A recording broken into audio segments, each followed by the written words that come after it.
Alors moi, je vais faire un petit témoignage. Si tu veux parler un peu fort. Moi, je vais faire un petit témoignage. Donc, voilà. Mets le micro un peu. Ouais. Donc, j'ai vu un grand changement depuis que je suis arrivé dans cette église.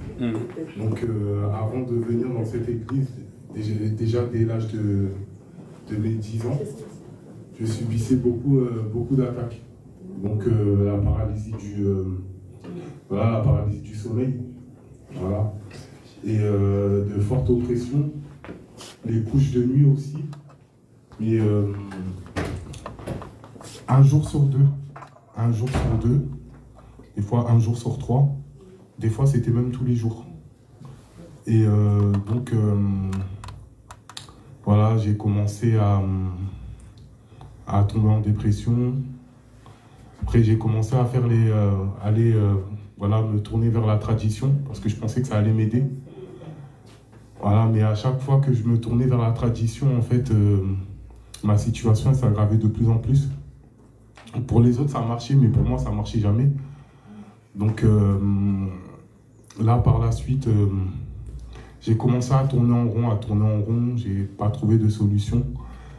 Ce que j'ai fait, c'est que voilà, j'ai commencé à tomber dans la débauche un peu, c'est-à-dire l'impudicité, l'alcool, l'amusement.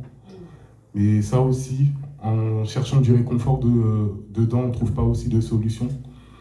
Donc voilà, je me suis retourné vers les traditions. Et voilà, un jour, je me suis réveillé et puis en fait, on m'avait donné de l'eau pour me laver avec, une bouteille pour me laver avec, du savon, une bague aussi. Et on m'avait donné une bague à porter. Et voilà, on m'a dit que ça allait m'aider, que voilà, les esprits qui me fatiguaient vont partir, tout ça. Et au bout de la deuxième fois que j'ai utilisé le savon qu'il m'a donné, je vais me coucher. Et là, à 2 h du matin, je me réveille et mon âme est en train de partir. Je me sens dissocié en fait. C'est-à-dire que je ne suis plus maître de mon corps. Donc là, j'ai commencé à courir un peu dans les églises, un peu partout, tout ça et tout. Et par la suite, ça allait mieux, ça allait un peu mieux. Donc voilà, je suis parti au pays, je suis revenu. Voilà, j'étais parti au pays ça s'est très mal passé, ils m'ont empoisonné, tout ça. Donc j'étais céleste, donc voilà, les célestes ils ont prié pour moi, par la suite ça allait un peu mieux. Céleste. Ouais, Christianie Céleste. Donc après je suis revenu, et quand je suis revenu en fait, j'avais encore cette sensation de mort. C'est-à-dire là, à tout moment, mon âme partait en fait. Et c'est là que j'étais rentré en contact avec mon ami Fanta. Donc Fanta m'a ramené ici. Et vraiment, le jour où Fanta m'a ramené ici, il y a eu ma délivrance. Et depuis que j'ai eu ma délivrance ici, depuis que j'ai mis mon pied vraiment à l'église, j'ai plus les paralysies du sommeil. Donc les paralysies du sommeil, ça c'est quelque chose qui me hantait. J'en ai plus, les cauchemars. En fait, c'est-à-dire les paralysies, c'est-à-dire que tous les jours tu sentais qu'on venait chercher ton âme, c'est ça? Qu'on venait me paralyser, m'oppresser, c'est-à-dire on venait s'asseoir sur mon âme, ou des fois il y avait des mains qui venaient travailler au niveau de ma tête. Voilà, des fois il y avait, j'avais cette sensation qu'on versait des liquides sur mon visage et tout. Et donc j'étais un peu hanté par ça. Et donc voilà, depuis le jour où Fanta m'a invité à l'église, donc voilà, je suis venu parce que vraiment j'avais même plus d'issue.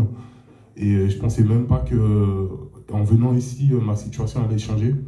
Amen. Donc vraiment, il s'est passé, ce soir-là où j'étais venu, la première fois que j'étais venu, c'est vraiment passé beaucoup de choses. Parce que vraiment par la suite, ma situation spirituelle elle a changé. C'est-à-dire là, je dors mieux. Et voilà, je suis plus investi dans la prière.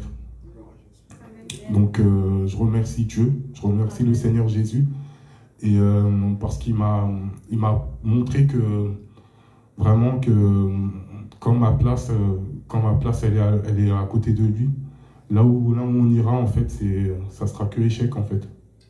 Ça sera qu'un échec. Donc, vraiment, je remercie Dieu pour ça, quoi. Je te donne des finances. J'ouvre tes greniers, mon fils. J'ouvre les greniers de ta vie. Je vais te bénir. Je restaure tes finances. Oh, Jésus.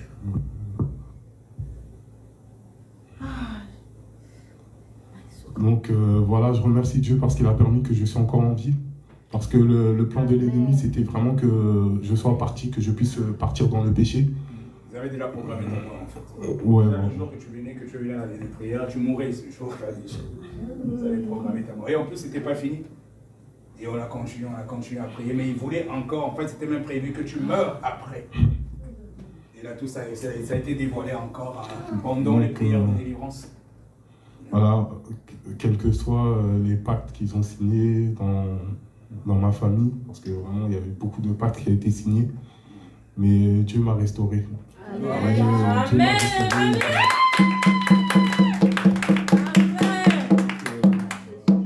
Voilà, il m'a donné la vie et je vais utiliser cette occasion qu'il m'a donné de vivre pour être reconnaissant envers lui en lui donnant toute ma vie, quoi. Amen. Alléluia. Gloire à Jésus. Je bénis Dieu pour la vie de son serviteur. Parce que c'est vrai que certains ne comprenaient peut-être pas toutes les fois qu'ils venaient à l'église pendant les mouvements de l'esprit et tout. Ils tombaient. Vous savez, bien aimé, deux fois, parfois, on peut être là, mais on a une possession démoniaque comme pas possible. Mais quand tu vas dans les églises où il n'y a pas le feu, tu es là, les démons sont avec toi, ils sont pour eux contents, ils ne manifestent pas. Mais quand tu arrives dans une église où il y a vraiment le feu, quand il y a tellement de feu, au bout d'un moment, les démons commencent à se manifester. Et pour le cas d'Emmanuel, il y avait carrément des légions. Donc quand on parle de légions, c'est des milliers. Il y avait un jour là, même pendant qu'on priait, il parlait de plus de 44 000 démons. Et donc il y a des gens qui sont comme ça. Et par rapport à la vie que tu as aussi menée, bon là il est allé rapidement, il n'est pas rentré en détail, mais il y a beaucoup de choses. Et même avec la vie, déjà les consécrations des parents, voilà, et même la vie que toi-même aussi tu mènes. Et si tu vas avec des gens, que ce soit des hommes, des femmes et tout ça, plus tu vas avec des gens qui ont des démons, tous ces démons-là aussi rentrent dans ton corps. Donc tu imagines combien de démons tu as. Déjà les démons de ta famille, les démons que tu vas chercher encore toi-même. Et puis bon, ça peut devenir mais bon, des tonnes et des tonnes. Là, Jésus seul la gloire qui a restauré son fils et qui l'a délivré. À Jésus seul la gloire. Amen. Je crois qu'il y a le frère John aussi qui avait un témoignage. Si tu peux venir rapidement, parce que j'ai vu que l'heure passe. Le frère John aussi avait un témoignage. Pour la gloire de Dieu. Shalom Église. Shalom. Je vais témoigner, je vais être bref. La semaine dernière, je crois que c'était le lundi, et je suis arrivé au travail, vers 9 h, j'avais trop mal au ventre. Et j'étais dans mon bureau, j'avais trop mal. Et une heure après, disons vers 10 h, 10h30 comme ça, c'était la pause. Donc je suis sorti avec des amis, les collègues qui fumaient, donc on est partis dehors. Et j'avais trop mal. Je me suis dit, je vais aller aux toilettes pour pisser, tout ça. J'ai vu aux toilettes, je commence à pisser comme ça, il y a du sang qui sort. J'étais tellement paniqué, mais il y en avait tellement que j'ai paniqué. Je suis allé voir mon responsable, je lui ai dit, mais Julien, je ne peux pas rester. Parce que là, j'ai plus du sang, tout ça, donc il faut que je rentre. Il m'a dit, c'est sérieux? Je dis, oui. Mais il reste un peu, essaie un peu de boire de l'eau, tout ça, on va voir qu'est-ce qui va se passer. Je dis, ok. J'ai bu de l'eau. À 11 h, pareil. Je faisais que pisser du sang. J'ai appelé l'apôtre. J'ai paniqué. J'étais dans la voiture pour aller aux urgences. J'ai appelé l'apôtre. Je dis, apôtre, je suis dans la voiture. Là, je vais aux urgences. Et il me dit, qu'est-ce qui se passe? Je dis, non, là, je suis en train de pisser du sang. Mais que du sang. Il me dit, John, calme-toi, on va prier. Il a prié à distance. Il m'a dit, John, il n'y aura rien. Je te rassure. Sois sûr qu'il n'y aura rien. J'ai dit, amen.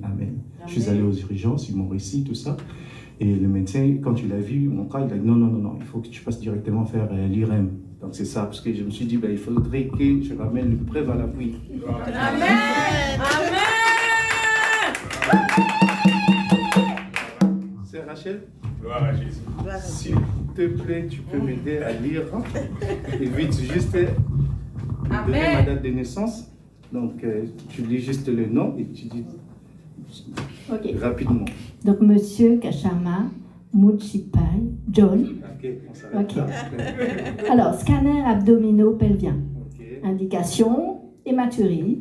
Donc, c'est pour les urines. Les urines dans le sang, hématurie. Alors, technique.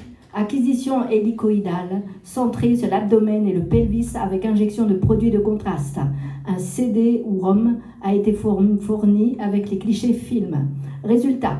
Donc, au niveau de l'abdomen, le foie est de taille normale, ses contours sont réguliers, sa densité homogène, les voies biliaires sont fines, les vaisseaux hépatiques perméables, pas d'anomalie de la vésicule biliaire, de la rate, du pancréas, pas d'épanchement intrapéritonéal, libre ou cloisonné visible, estomac, rien à dire, RAS, cadre colique sans anomalie notable, aéroaléie marquée, donc rétropéritoine, surrénal normal, rein en place de taille et morphologie normale, bien fonctionnel avec un index cortico-papillaire ordonné et conservé de tous côtés.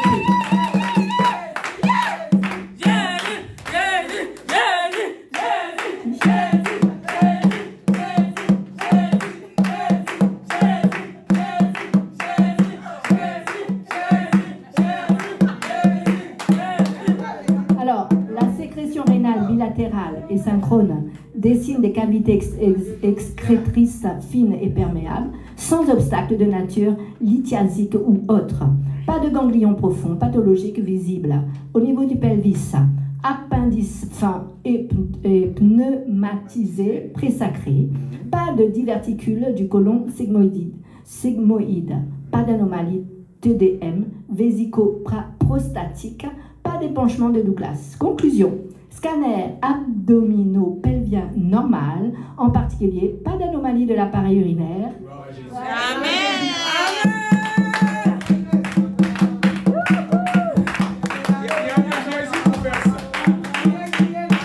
Il n'y a que Jésus pour faire ça. Tu pisses du sang, on est là quand on pisse comme ça. C'est qu'il y a un problème au niveau des reins.